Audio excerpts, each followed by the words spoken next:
निजामती प्रशासन झिङ्गे टसाई सोचबाट मुक्त हुन नसकेको उपप्रधानमन्त्री ईश्वर पोखरेलको टिप्पणी। नयाँ सरकार बनाउन संख्या सुनिश्चित नभएको कांग्रेस सभापति देउबाको भनाई। कांग्रेस संकटमा छैन, आफैलाई कमजोर गर्ने काम नगरौं भन्दै देउबाको भनाई। गण्डकी प्रदेशमा माओवादीका 2 मन्त्रीले दिए राजीनामा। बजेट र योजना बाँडफाँडमा विभेद नगरिएको बागमती प्रदेशका मुख्यमन्त्री डोरमणि पौडेलको दावी। अहिलेको अवस्थामा मन खुलाएर बजेट निर्माण गर्न नसकिने अर्थमन्त्री विष्णु पौडेलको धारणा। कास्कीमा माधव पक्षको 149 सदस्यीय समानान्तर कमिटी गठन। अबको विकल्प राप्रपा भएको अध्यक्ष कमल थापाको दावी।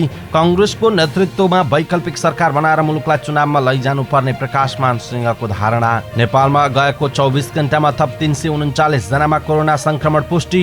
बालबालिकामा नयाँ भेरिएन्ट संक्रमणको आशंका। रात्रिकालीन व्यवसाय तथा रेस्टुरेन्ट राति 9 बजेपछि बन्द गर्न आग्रह। बढेन अरबपति विनोद चौधरीको सम्पत्ति वरीयतामा खस्किए। बिस्का जात्रा नरोक्न सर्वोच्चको अन्तरिम आदेश। रातो मच्छिन्द्रनाथको रथयात्रा पनि नरोक्ने निर्णय। नेपालमा शान्तिपूर्ण प्रदर्शनमा पनि अत्याधिक बल प्रयोग भएको एमनेस्टी इन्टरनेसनलको भनाई। म्याग्दीका किसान हिमाली छन्त्यालले आलु बिक्रीबाटै कमाए 2 लाख रुपैयाँ। राइस कुकरभित्र करिब 1 किलो सुन लुकाएर ल्याउने एकजना विमानस्थलबाट पक्राउ। झिनो अङ्कले घट्यो नेप्से। सेन्सिटिभ इन्डेक्स पनि बढ्यो। कुन कम्पनीले कमाए, कुन कम्पनीले गुमाए, यसको बारेमा पुरै जानकारी। र एपिएफलाई हराउँदै सङ्कटा। आहारा र गोल्ड कप फुटबल प्रतियोगिताको फाइनलमा प्रवेश।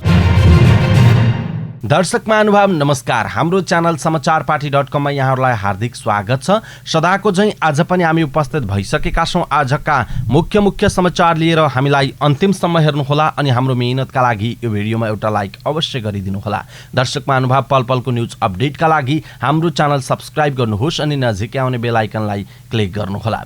आउनुहोस् दर्शक महानुभाव आजका मुख्य समाचार सुरु गरौं। उपप्रधानमन्त्री ईश्वर पोखरेलले निजामती प्रशासन झिङ्गे टसाई सोचबाट मुक्त हुन नसकेको टिप्पणी गर्नु भएको छ। बुधबार सिंहदरबारमा आयोजित नेपाल सरकारका सचिवहरू बीच निजामती सेवाका विभिन्न पक्ष सम्बन्धी अन्तर्क्रिया कार्यक्रमलाई सम्बोधन गर्दै उपप्रधानमन्त्री पोखरेलले निजामती प्रशासनमा झिङ्गे टसाई सोच प्रमुख समस्याको रूपमा रहेको बताउनुभयो। समयको गतिसँगै निजामती प्रशासन परिवर्तन हुन नसकेको उहाँको भनाइ छ। पोखरेलले निजामती प्रशासनले परिणामलाई भन्दा पनि प्रक्रियालाई जोड दिने गरेको टिप्पणी गर्नुभयो। पोखरेलले कर्मचारी तन्त्र आफैमा सक्षम हुँदाहुँदै पनि जनताको विश्वास जित्न नसकेको पनि बताउनुभयो। ढिला सुस्ती, भ्रष्टाचार, जिम्मेवारी पन्छाउने, निर्णय गर्न हिचकिचाउने, समस्यासँग तर्सिने लगायत प्रवृत्तिका कारण पनि कर्मचारी तन्त्रमाथि प्रश्न उठ्ने गरेको उहाँको भनाइ छ। शासन प्रणालीलाई सुदृढ र सबल बनाउने मूल जिम्मेवारी निजामती प्रशासनको काँधमा भएकाले यसलाई सक्षम र नागरिक मैत्री कार्यशैलीबाट लोकप्रिय बनाउन आवश्यक रहेको पनि पोखरेलले बताउनुभयो। प्रमुख प्रतिपक्ष नेपाली कांग्रेसका सभापति शेरबहादुर देउवाले नयाँ सरकार बनाउन संख्या सुनिश्चित भइ नसकेको बताउनु भएको छ। संख्या निश्चित भए आफू प्रधानमन्त्री बन्नबाट नभाग्ने उहाँले बताउनुभयो। चाहेर मात्र प्रधानमन्त्री हुँदैन नि, त्यसका लागि संख्या चाहिन्छ। बुधबार झापाको बुद्ध शान्ति गाउँपालिकामा निर्मित शहीद यामबहादुर आचार्यको शालिका अनावरण कार्यक्रममा देउवाले भन्नुभयो संख्या निश्चित हुनु पर्यो संख्या भन्दै उहाँले भन्नुभएको छ। उहाँले अघि भन्नुभयो संख्या निश्चित भएको खण्डमा पुनः धोका नहुने किसिमको हुनु पर्यो, हामी भाग्ने कुरा छैन उहाँको भनाइ छ। नेपाली कांग्रेसको केन्द्रीय कमिटीले प्रधानमन्त्री केपी शर्मा ओलीको राजीनामा माग्ने र आफ्नै नेतृत्वमा सरकार गठनको पहल गर्ने निर्णय गरिसकेको छ। तर देउवाले अग्रसरता नलिएको नेताहरूले बताइरहँदा देउवाले भने माओवादी केन्द्रले समर्थन फिर्ता नलिएको बताउनुभयो। प्रधानमन्त्री बन्नु पर्यो सबैले भनेका छन्, भाग्न पनि खोज्या छैन म, उहाँले भन्नुभयो। तर प्रचण्ड अहिलेसम्म ओलीकै सरकारमा छन्। शेरबहादुरलाई प्रधानमन्त्री बन्न पर्यो भन्छन्, समर्थन फिर्ता लिएकै छैन। अब हेर्नुहोस् त के पत्याउने, समर्थन पहिले फिर्ता लिनु पर्यो नि उहाँको भनाइ रहेको छ। यसैबीच नेपाली कांग्रेसका सभापति देउवाले नेता नवीन्द्रराज जोशीको निधनले पार्टीको नेतृत्व गर्न सक्ने क्षमता भएको नेता गुमाएको बताउनु भएको छ। स्वर्गीय नवीन्द्रराज जोशीको निधन भएको 13औं दिनको पुण्यतिथिमा पार्टी कार्यालय सानेपामा आयोजित श्रद्धाञ्जली सभामा बोल्दै सभापति देउवाले स्वर्गीय जोशीले पार्टी र सरकारमा मन्त्री हुँदा गरेको काम उदाहरणीय भएको बताउनुभयो। उहाँले स्वर्गीय नेता जोशीमा पार्टीको नेतृत्व गर्न सक्ने क्षमता भएको र उहाँको निधनले पार्टी हाँक्ने नेता गुमाउनु परेको बताउनुभयो। अर्को एक फरक प्रसङ्गमा सभापति देउवाले पार्टीभित्र कुनै किसिमको विवाद नरहेको बताउनुभयो। नेताहरूले पार्टी संकटमा रहेको भन्दै विभिन्न सार्वजनिक कार्यक्रममा बोलेको विषयलाई खण्डन गर्दै सभापति देउवाले पार्टी कहिले पनि संकटमा नरहेको ठोकुवा गर्नुभयो। उहाँले पार्टीका नेता कार्यकर्तालाई आफैले आफूलाई कमजोर नबनाउन पनि आग्रह गर्नुभएको छ। कार्यक्रममा कांग्रेसका वरिष्ठ नेता रामचन्द्र पौडेलले स्वर्गीय जोशीको असामयिक निधनले पार्टीमा अपूरणीय क्षति पुगेको बताउनुभयो। स्वर्गीय जोशीले थालेको रहेको कामलाई सबै मिलेर सम्पन्न गर्नुमा पनि जोड दिनुपर्ने उहाँको भनाइरहेको छ। गण्डकी प्रदेशमा सहभागी नेकपा माओवादी केन्द्रका 2 मन्त्रीले राजीनामा दिएका छन्। आन्तरिक मामिला तथा कानून मन्त्री हरिबहादुर चुमान र भूमि व्यवस्था कृषि तथा सहकारी मन्त्री लेखबहादुर थापाले बुधबार मुख्यमन्त्री पृथ्वी सुब्बा गुरुङलाई राजीनामा बुझाएका हुन्। बुधबारदेखि सुरु भएको प्रदेशसभाको हिउँदे अधिवेशनलाई सम्बोधन गर्दै चुमानले राजीनामा मुख्यमन्त्रीलाई बुझाएको जानकारी दिनुभयो। बुधबार बिहान बसेको माओवादी केन्द्र संसदीय दलको बैठकले दुवै मन्त्रीलाई राजीनामा दिन निर्देशन दिएको थियो। यद्यपि माओवादीले सरकारलाई दिएको समर्थन फिर्ताको घोषणा भने गरेको छैन। बागमती प्रदेशका मुख्यमन्त्री डोरमणी पौडेलले प्रदेश सरकारले चालू आर्थिक वर्षको नीति तथा कार्यक्रममा उल्लेख भए अनुसार नै बजेट तथा योजनाको बाँडफाँड गरेको बताउनु भएको छ। प्रदेश सभाको बुधबारको बैठकमा मुख्यमन्त्री पौडेलले प्रदेशका विभिन्न जिल्लामा सत्तापक्ष र प्रतिपक्ष दललाई कुनै प्रकारको विभेद नराखी समान रूपमा बजेट तथा योजनाको बाँडफाँड गरेको बताउनु भयो। मुख्यमन्त्री पौडेलले प्रदेश सभाको मंगलबार बसेको बैठकमा प्रमुख प्रतिपक्ष दलका नेता शालिग्राम जमरकट्टेले उठाएको विभिन्न प्रश्नको बुधबार स्पष्टीकरण दिँदै सरकारले कुनै राजनैतिक स्वार्थबाट प्रेरित नभई आर्थिक मापदण्ड अपनाएर नै स्वर्गीय मदन भण्डारी फाउन्डेसनलाई 50 लाख उपलब्ध गराएको बताउनु भयो। उहाँले आर्थिक मापदण्ड तयार पारी प्रदेशभित्र इन्धनबाट चल्ने सबै प्रकारका सवारी साधनलाई निषेध गर्दै अब विद्युतीय बस सञ्चालन गर्ने प्रक्रिया सुरु गरिसकिएको र सो अभियानमा प्राविधिकले दिएको राय सुझाव सल्लाह अनुसार बस सञ्चालन गर्ने रुट निर्धारण गरिसकिएको उल्लेख गर्नुभयो। मुख्यमन्त्री पौडेलले हेटौडाबाट संघीय राजधानी काठमाडौँ लगायत प्रदेशका विभिन्न जिल्लाका शहरमा जोड्ने विद्युतीय बस सञ्चालनका लागि प्रथम चरणमा 30 वटा बस खरिदका लागि बोलपत्र आह्वान गरिसकिएको समेत उहाँले बताउनुभयो। अर्थमन्त्री विष्णुप्रसाद पौडेलले अहिलेको अवस्थामा मन खुलाएर बजेट निर्माण गर्न नसकिने बताउनु भएको छ। बुधबार नेकपा एमाले निकट विद्यार्थी संगठन अनि राष्ट्रव्यापीको ज्ञापन पत्र बुझ्दै अर्थमन्त्री पौडेलले यसपटक मन खुलाएर बजेट निर्माण गर्न नसकिने बताउनु भएको हो। कोभिड-19 का कारण सृजित समस्या र बजेटको स्रोतको सीमितताका कारण बजेट निर्माण गर्दा खुम्चिनु पर्ने अवस्था रहेको उहाँको भनाइ छ।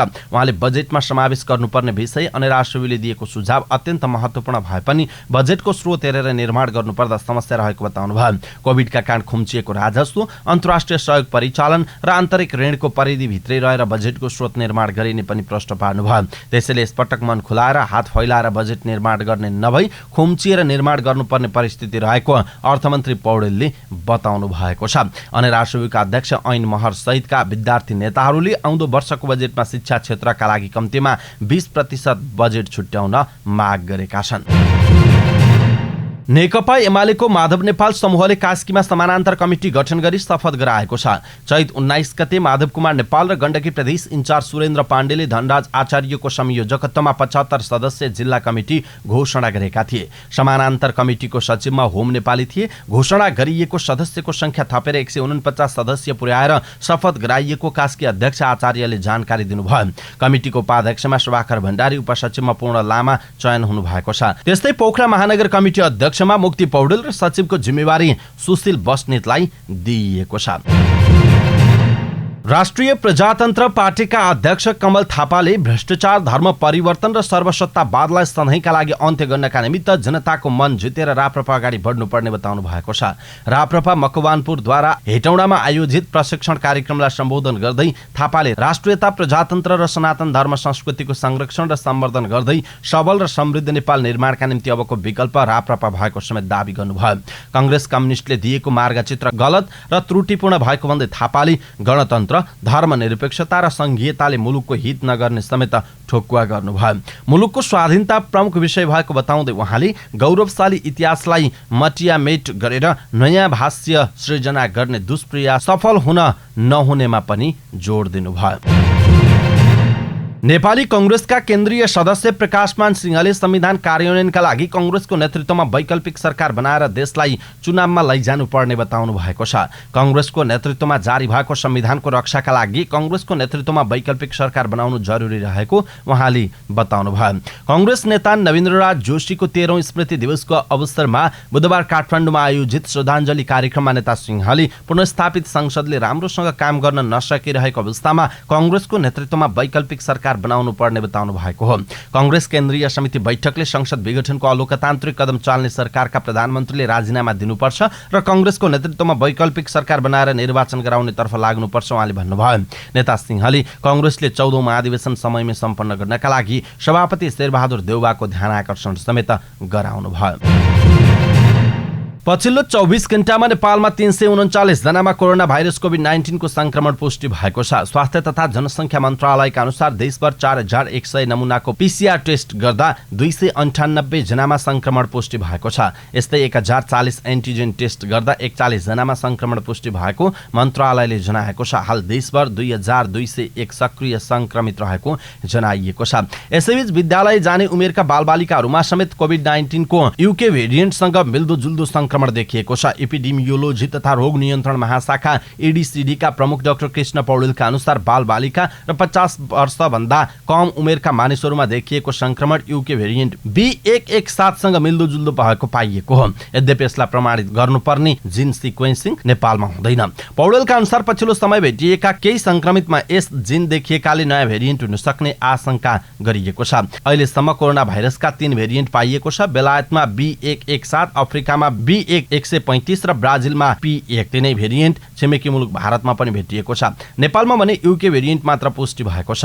13 पुसमा बेलायतबाट यात्रा गरेर आएका 5 जनामा कोभिड-19 को संक्रमण पुष्टि भएको थियो। त्यसबेला बेलायतमा नयाँ भेरिएन्टको B117 कोरोना भाइरस पुष्टि भएर लकडाउन भयो। अन्य युरोपियन देशहरूले पनि खतरा बढ्ने भन्दै जनस्वास्थ्यका मापदण्ड कडाइका साथ पालना गरेका थिए। नेपालमा पनि नयाँ भेरिएन्टको संक्रमण भित्रिएको आशंकामा 5 जनाको स्वाब संकलन गरेर जिन सिक्वेन्सिङका लागि विश्व स्वास्थ्य संगठनको हङकङमा रहेको ल्याबमा पठाइयो र त्यसको रिपोर्टमा युके भेरिएन्ट पुष्टि भएको थियो।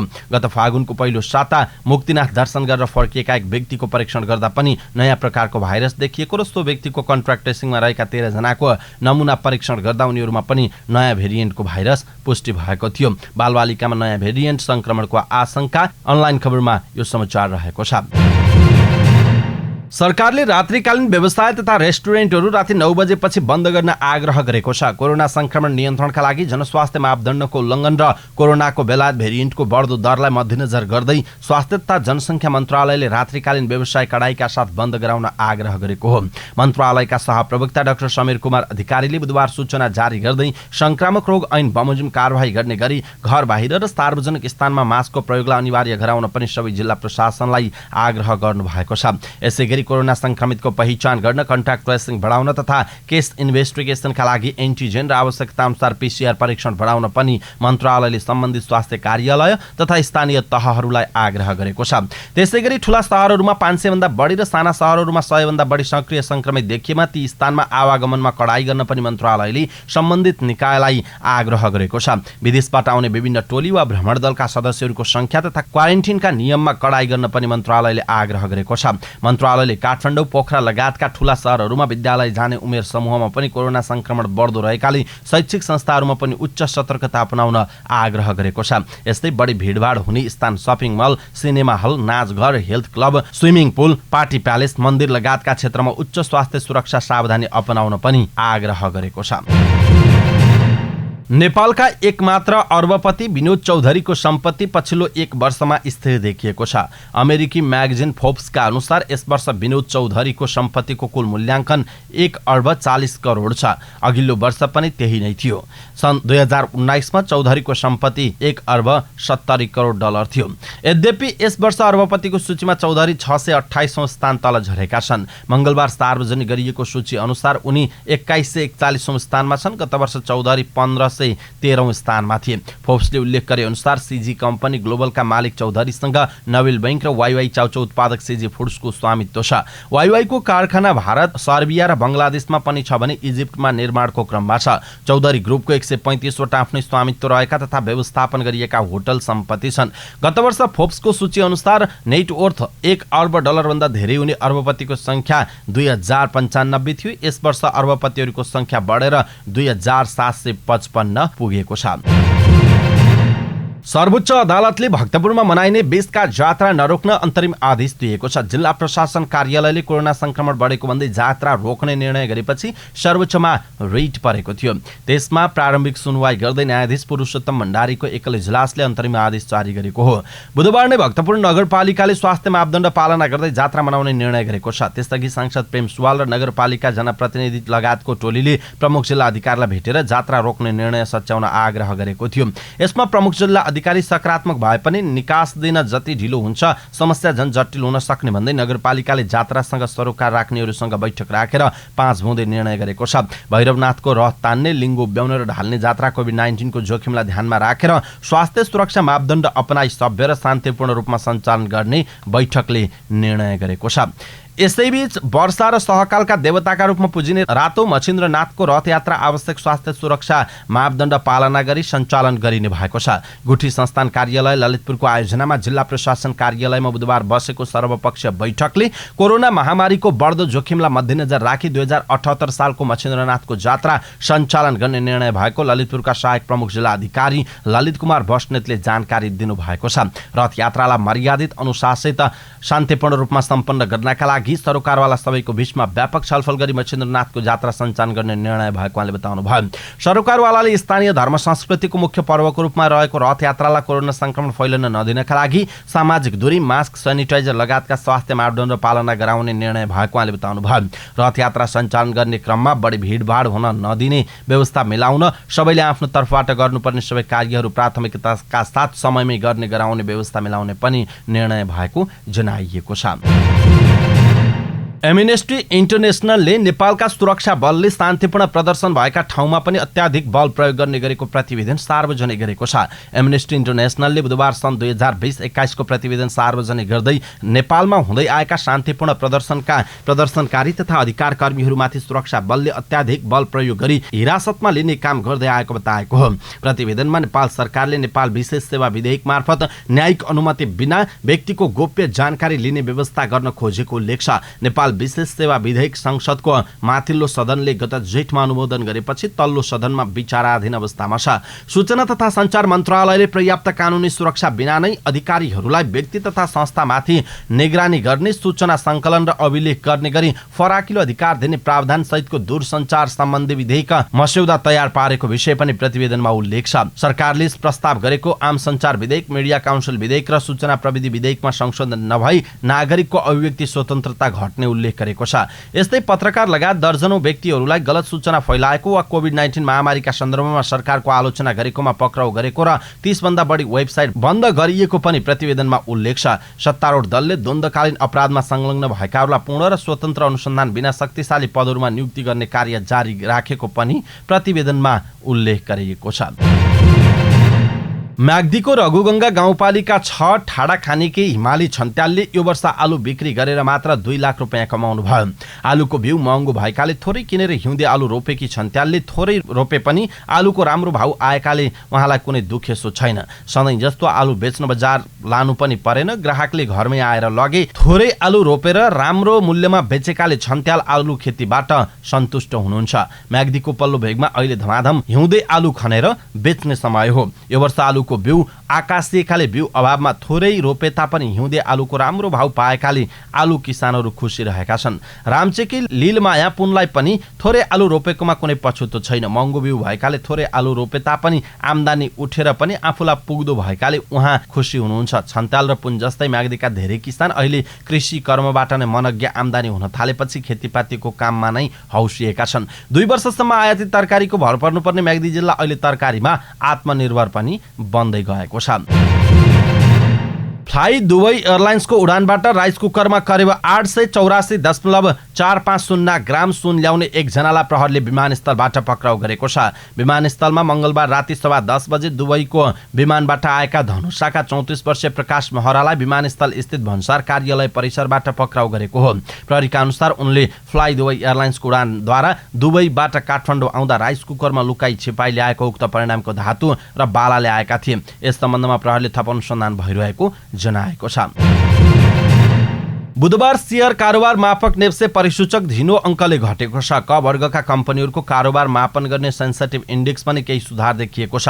नेप्से परिसूचक 2.85 अङ्कले घटेर 2671.61 अङ्कमा आइपुगेको छ भने सेन्सिटिभ इन्डेक्स 0.62 अङ्कले बढेर 476.80 अङ्कमा रोकिएको छ।